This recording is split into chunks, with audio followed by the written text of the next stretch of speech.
का नाही दिसणार? चांगले दिवस नक्कीच येतील. त्यानं तो दरारा आहे किंवा येईल पुन्हा, म्हणूनच सगळ्यांच्या पायाखालची वाळू सरकलेली आहे. म्हणजे खऱ्या अर्थाने असं बोलू शकता की वाईट काळ परवा संपलेला आणि आता सुखीचे दिवस यायला लागले. संपलेले बघा, प्रत्येकाच्या जीवनात कधी चांगले दिवस असतात, कधी वाईट दिवस असतात. आणि हे उन्हाळा, हिवाळा, पावसाळा असं चक्र फिरतच असतं प्रत्येकाच्या आयुष्यात. त्याच्यामुळे ठीक आहे, आमचे काही दिवस असे होते, त्याच्यावरही बदल होईल आणि सुखीचे दिवस नक्की येतील. विशेषतः काश्मीरामध्ये आमचं ठरलंय, नेमकं काय ठरतंय तुमचं? आमचं जे नेते ठरवतील तेच आमचं ठरणार. सन्माननीय राजसाहेब बोलतील ते आमच्यासाठी धोरण आणि तोरण एकच असतं. आता आम्ही आलेलो आहे प्रशांतच्या प्रोग्रामला. प्रशांत सावंत हे आमचे मित्र आहेत. यापूर्वी आम्हाला त्यांच्या जुन्या फोटोमध्ये जाऊन बघा की दहीहंडीचे प्रोग्राम असतील किंवा इतर त्यांचा वाढदिवस असेल, काही असेल, तर प्रत्येक प्रोग्रामला आम्ही महाराष्ट्र सैनिक मित्र म्हणून त्यांच्या प्रत्येक प्रोग्रामला येतो. आज त्यांच्या कार्यालयाचं उद्घाटन होतं, त्या प्रसंगी पण आम्हाला आमंत्रित केलेलं, त्यामुळे आम्ही आलेलो आहे. नक्कीच ही जी घटना समजा घोषणा झाली तर ही महाराष्ट्रीयन लोकांना किंवा महाराष्ट्रासाठी किती लाभदायक ठरेल? मराठी लोकांसाठी एक खूप चांगली गोष्ट घडेल, कारण की मत विभागणी होती. सन्माननीय राजसाहेबांना मतदान करायची, उद्धव साहेबांना. आता मराठी माणूस हे दोघांना, ठाकरे बंधूंना मतदान करतील. आमचं ठरलंय, नेमकं काय ठरतंय ते तरी सांगितलं. बघा, या ठिकाणी मी माझे मित्र प्रशांत सावंत यांच्या कार्यालयाच्या उद्घाटनासाठी आलो आणि जे वातावरण ज्या महाराष्ट्रामध्ये चाललं आहे, मला वाटतं काळाची गरज आहे. आणि मी फक्त शिवसेना, उद्धव बाळासाहेब ठाकरे गट नाही, मनसे नाही, तर महाराष्ट्रातले सर्व आमदार खासदारांना पण विनंती करतो आणि कळकळीची विनंती करतो की तुम्ही पण एकत्र यायला पाहिजे. या दोन जर ठाकरे बंधू येत असतील तर त्याचं कारण असं आहे की जर तुम्ही जे इतर पक्षामध्ये राहिलात तर तुम्ही स्वतःसाठी खड्डा खोता हे निश्चित आहे, लक्षात घ्या. त्यामुळे एकत्र येणं मराठी माणसासाठी आता काळाची गरज आहे. त्या महाराष्ट्रात यायच्यासाठी जर दोन बंधू एकत्र येत असतील तर नक्कीच सगळ्यांनी एकत्र यावं, ही आमची प्रामाणिक इच्छा आहे. या महाराष्ट्रामध्ये बीजेपी असू दे, जी आता सत्तेमध्ये सत्ताधारी आहे, हिंदू पक्ष म्हणून हिंदुत्वाचं नावाखाली हिंदी वाढत चाललंय, त्याच्याबद्दल आपण काय? चुकीचेच पायंडा पडलाय तो. मराठी माणसाने एकत्र राहायला पाहिजे, ही आमची भूमिका आहे. जसे उद्धव बाळासाहेब ठाकरेंचे पक्षाची जी विचार आहेत तेच आमचे महाराष्ट्र मनसेनेचे पण विचार आहेत.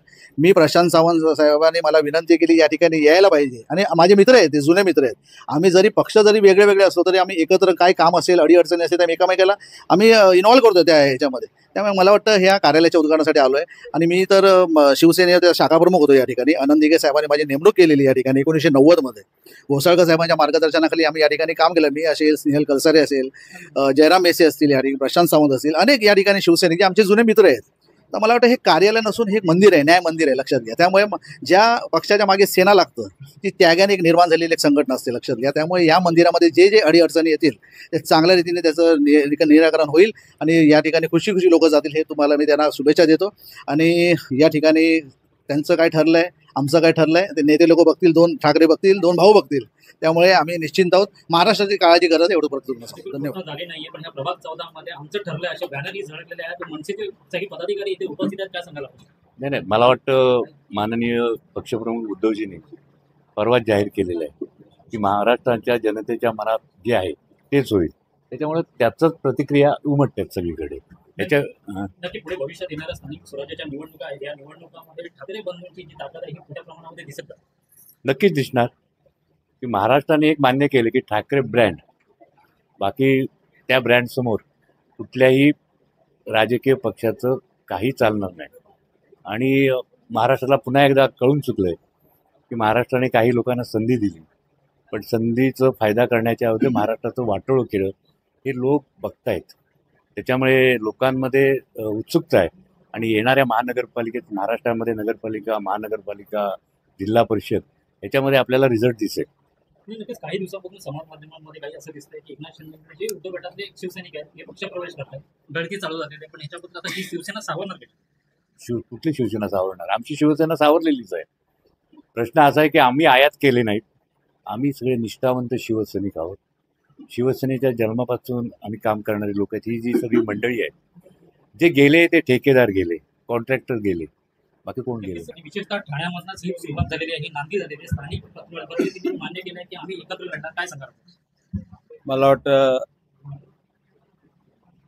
पक्षप्रमुख उद्धव ठाकरे साहेबांनी ज्या पद्धतीने गेल्या 3 वर्षामध्ये संघर्ष करून त्यांचे सर्व जेवढे पदाधिकारी, मगाशी तुम्ही तो प्रश्न विचारला की तुम्ही या निवडणुकीला सामोरे कसे येणार, जोपर्यंत हा निष्ठावंत कार्यकर्ता शिवसेनेमध्ये आहे आणि जे विकाऊ होते, तुम्ही बघितलं असेल 3,000 कोटीचे घोटाळे बाहेर झाले. आता सुप्रीम कोर्टाने ते निर्णय दिला.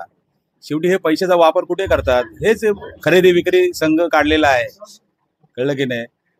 नगरसेवक असेल त्याला 2 कोटी दे, याला 50 दे, त्याला हे कर, असे करून कार्यकर्ते विकत गेलेले आहेत. ते निष्ठावंत आहेत, ज्यांच्या जीवावर या निवडणुका जिंकता येतात ती सर्व मंडळी अजूनही आहे तिथेच आहेत. त्यामुळे शिवसेनेला काही फरक पडणार नाही. एकत्र आल्यावरती काही महाराष्ट्र फरक पडतो. कोण एकत्र आले?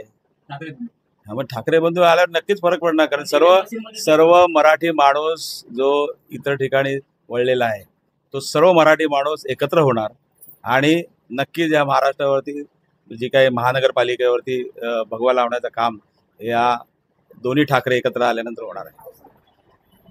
संपूर्ण मीरा भाईंदरमध्ये आज तुमच्या शाखेच्या उद्घाटनाचे बॅनर झळकले आहेत आणि हा चर्चेचा विषय ठरलेला आहे. आमचं ठरलंय नेमका अजून घोषणा झाली नाही, पण तुमच्याकडे आज मनसेचे कार्यकर्ते या कार्यक्रमाला उपस्थित होते. काय सांगाल आपण? आता तुम्ही प्रत्यक्षात इथं पाहिलेलं आहे की मनसेचे सगळेच पदाधिकारी इथे उपस्थित राहिले. पण कसं आहे, आज कित्येक दिवस आज आपण बघतोय सगळ्या न्यूजवरती चाललेलं आहे की ठाकरे परिवार, ठाकरे बाणा आणि निष्ठावंत जेवढे शिवसैनिक आहेत, निष्ठावंत जेवढे मनसैनिक आहेत आणि महाराष्ट्रातली जेवढी जनता आहे आणि एक खऱ्या अर्थाने मराठी जो परिवार आहे एक महाराष्ट्राचा, त्यांनाही वाटतं की आम्ही मनाने एकत्र 2 बंधू आले पाहिजेत. आता हे ते 2 सूर्यपुत्र आहेत, ते निर्णय घेतील.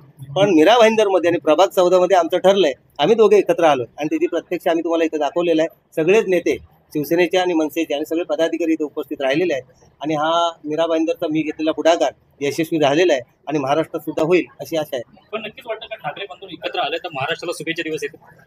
नक्कीच येतील, कारण जर असे नसतं तर आज भारतीय जनता पार्टी असेल किंवा मिंदे गट असेल यांच्या पायाखालची वाळू सरकलेली ही तुम्हाला दिसेलच आणि दिसलेली आहे. चॅनलवरती बघा, कारण त्यांना दुसरा कुठला विषयच नाही आहे, एकच आहे ठाकरे, राज ठाकरे, उद्धवसाहेब ठाकरे हेच चाललेलं आहे. यांच्या पलीकडे त्यांना दुसरा विषय नाही आहे आणि हे 2 भाऊ एकत्र येणार ही काळ्या दगडावरची भगवी रेग आहे आणि मराठ्यांचे जे जुने दिवस होते ते पुन्हा येणार.